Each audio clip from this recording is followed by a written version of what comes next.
दिनै अखा हानाय जोबोद गुसु गुसु फोथाराव बेरायफैनानै भिडिअ खालामनाय जाबाय मानगोनां गाइस। दिनैनि भिडिअआव दामाखा सावरायगोन मानगोनां जोंनि आसाम आयेन आफादनि बुंथिगिरि स्पिकार अनारेबल श्रीजुत बिस्वजित दैमारी सारा अनजुलि दैमारीनि सायाव लोगोसे दानि बे गोदान अल्टारनेटिभ पार्टी अफ बड'लेण्ड बिनि सायाव मा बुंदों बेखौ नोंथांमोना दिनैनि भिडिअनि गेजेरजों मिथिनो मोनगोन। लोगोसे जोङो नैबे खोथाखौबो सावरायगोन जे खौसेथिखौ थारैनो हाग्रामा महिलारि सारा लुबैमारा ना प्रमद बर' सारा लुबैमारा गोरबो गोसोजों, बे खोथाखौबो दिनैनि भिडिअनि गेजेरजों नोंथांमोना मिथिनो मोनगोन। So' hello' everyone, one second welcome back to the channel. दिनैनि गोदान भिडिअ नोंथांमोन बयखौबो गोसो गोथारै बरायदों, लोगोसे आसा खालामो इसोरनि अननायाव नोंथां बयबो मोजां दं। थारैनो अल्टारनेटिभ पार्टी अफ बड'लेण्डआ गासैबो बर' रायजो राजाफोरनि सायाव गोहोम खोख्लैगोन होननानै बिथां बिस्वजित दैमारी स्पिकार सारा बुंदों। नाथाय बिथाङा बबे लाइनजों बुंदों बेखौबो नोंथांमोना नायनानै लाग्रोदो, बिनि उनाव सावरायनोसै। प्रभावটো किय नपरिब? प्रत्येकजन মানুহৰে এটা সব ক্ষেত্ৰতে নিজৰ মানে কি কয় আপোনাৰ ফলোৱাৰ্স থাকে, টিম থাকে। গতিকে এইখিনি টিমটো একেলগে কথা বাৰ্তা পাতিয়ে লৈছে। গতিকে ৰাজনীতিত মানে সবটোৱে ফেক্টৰ। গতিকে ডেফিনেটলি এইটো হ'ব ইলেকশ্যনত। গতিকে নিজে জিকিব নোৱাৰিলেও কাকবা জিকাত কাকবা হাৰাত এইটো কামত আহিব, যিহেতু ভোট তেওঁলোকে ল'বই। গতিকে জিকা ভোটো ল'ব পাৰে আৰু জিকিব নোৱাৰিলে কোনোবা পাব পৰা ভোটটো টানি দি পেলাই জিকিব নালাগা মানুহো জিকি যাব পাৰে। গতিকে সবৰে যিকোনো মানে ক্ষেত্ৰত ৰাজনীতিত ইণ্ডিপেণ্ডেণ্ট কোনোবা নমিনেশ্যন দিলেও সি 1000 ভোট লৈ পেলাই কাকবা হয়তো জিকিব লগাত 500 ভোটত হাৰাই দিয়াত এনেকুৱা কামত আহিব পাৰে। তো এইটো সবে ফেক্টৰ হয়। গতিকে তেখেতসকলে এটা পাৰপাছ লৈ গঠন কৰিছে। মুখ্যমন্ত্ৰীৰ কথাটো হ'ল কি, এই BTCখন মানে এই অঞ্চলৰ ৰাইজৰ অভাৱ অভিযোগ লৈ পেলাই এটা দীঘলীয়া সংগ্ৰাম, আৰু তাৰপিছত চৰকাৰে এই অঞ্চলৰ ৰাইজে নিজে নিজৰ প্ৰয়োজনীয় কামবিলাক কৰিব পাৰা এই ক্ষমতাটো লগ থাকক বুলি কৰ্তৃত্ব প্ৰদান কৰিছে ভাৰত সংবিধানৰ 6ষ্ঠ অনুসূচীৰ জৰিয়তে BTCৰ দ্বাৰা। এতিয়া BTCৰ কাৰণে আইন কানুন 40টা বিভাগৰ ক্ষেত্ৰত অসম চৰকাৰে নকৰে, BTC নিজে কৰে। আৰু এই 40টা বিভাগত বিশেষভাৱে নিজে আঁচনি ল'বলৈও চৰকাৰে পুঁজি আবণ্টন কৰে। আৰু কেন্দ্ৰীয় চৰকাৰ ৰাজ্য চৰকাৰৰ আঁচনিবিলাকো BTC নিজে ডিচিশ্যন ল'ব পাৰে যে সেই আঁচনিখন কোনটো জাগাত কৰিব, কোনটো জিলাত কৰিব। গতিকে মানে এইটোৱেই কথা।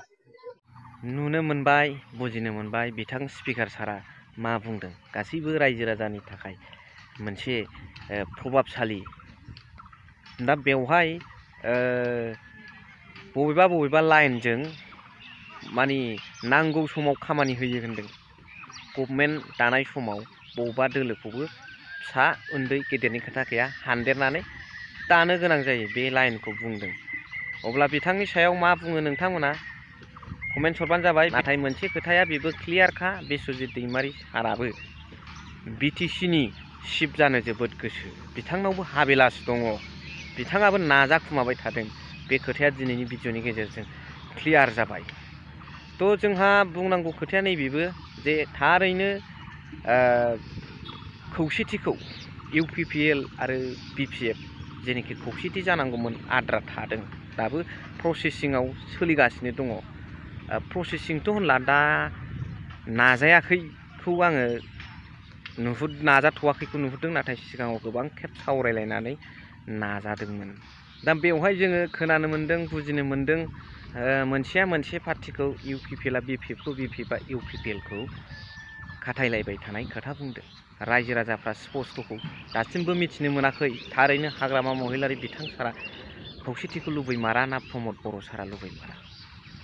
दा बेवहाय स्वयं हाग्रामा महिलारि बिथां सारानो गावनि खुगाजों बुंदों जे थारैनो बिथाङा जे खौसेथिखौ लुबैमारदों आरो गोसोजों बिथाङा लुबैमारो खौसेथिखौ, बियो दिनैनि भिडिअनि गेजेरजों फोरमान जागोन।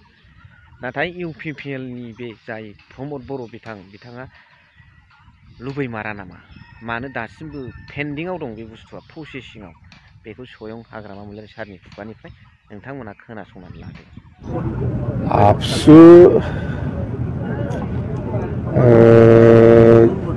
আপসুৱে তাৰমানে মই কি ক'ম এইটো আমাৰ ডাঙৰ ককাই ইউজিব ব্ৰহ্ম ডাঙৰীয়া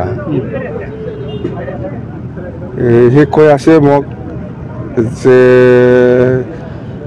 আপসুৰ নেতৃত্বত আলোচনা চলি আছিল UPPL আৰু BPFৰ মাজত হাগ্ৰামায়ে চৰ্ত দিয়াৰ কাৰণে এই আলোচনাটো ফেইলাৰ হৈছে বুলি কৈছে।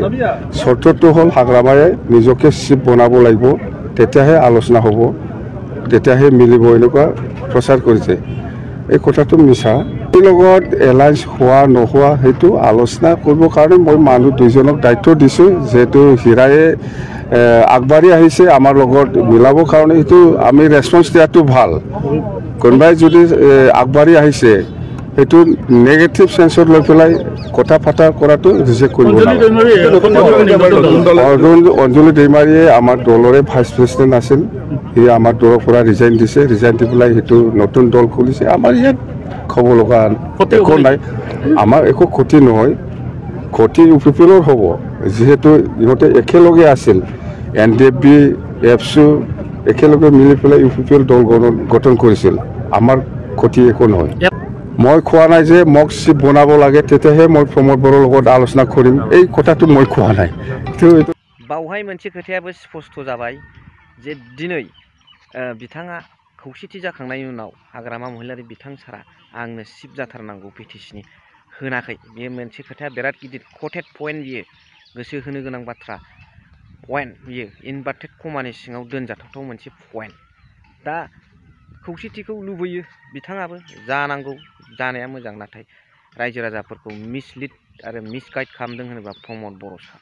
मानो होनबा चिफखौ जाथारनांगौ होननानै मोनसे रिउमार खालामदों, नाथाय हाग्रामा महिलारिनि खुगानि बिथां सारनि खुगानिफ्राय ओंखारबाय जे चिफ जाथारनांगौ, बेखौ बुङाखै। नाथाय जाथिनि खेथ्रआव खौसे जानांगौखौ बिथाङाबो BPF आरो UPPL खौसेथिखौ लुबैदों। दा अब्ला रायजो राजाफ्रा नोंथांमोना मा बेनि सायाव मा सानो कमेन्ट्सनि गेजेरजों लिरना हरबानो जाबाय। लोगोसे नोंथांमोना फैबाय थानाय 2025नि BTC इलेक्सनाव सानैयाव होबानो जाबाय। स' भिडिअखौ सेकेन्डआव फोजोबबाय। थेंक इउ भेरि माच फर वाचिं। लाभ इउ।